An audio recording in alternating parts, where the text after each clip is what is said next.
कुठल्या मुलाने आपला वारकरी बाप विमानात बसवून दिला मुंबईला? अरे 10 तासाचा प्रवास आहे.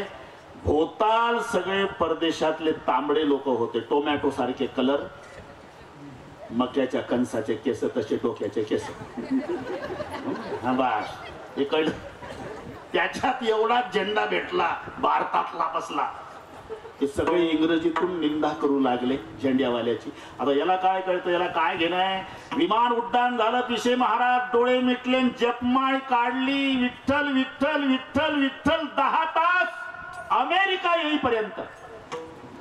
विमान उतरलं लक्ष्मण महाराज, पण मुलगा बापाला घ्यायला आला.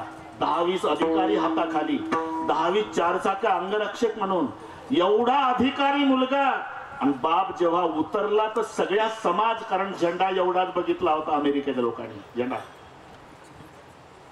तात्या मुलानं पायातले जोडे काढले पिशे महाराज, आणि जेव्हा मुलगा घाई घाई आला ना आपल्या बापाला साष्टांग दंडवत अमेरिकेच्या विमानतळावर दंडवत घातल्यावर मुलानं वर बघितलं. वारकरी बाप हुंदके देऊ देऊ हुंदके देऊ देऊ रडत होता. मुलगा उभा झाला. बाबा प्रवासात काही त्रास झाला तुम्हाला? नाही बघा. मग रडताय तुम्ही? आनंदानं रडतो माझ्या राजा. का? अरे एवढे मोठे अधिकारी तुझ्या हाताखाली आहे, 10-15 चारचाक्या तुला अंगरक्षक म्हणून आहे, एवढ्या पदार पठ्ठ्याचा मुलगा अमेरिकेला आहे, तरी एवढ्या लोकांच्या समोर या फाटक्या वारकऱ्याला बाप म्हणून घ्यायला लाजला नाही. याच्यापेक्षा मला आयुष्यात काय मिळवायचंय माझ्या राजा? माझी कमाई. आता पुढचं सांगतो. एक साताऱ्याचा वारकरी गेला होता.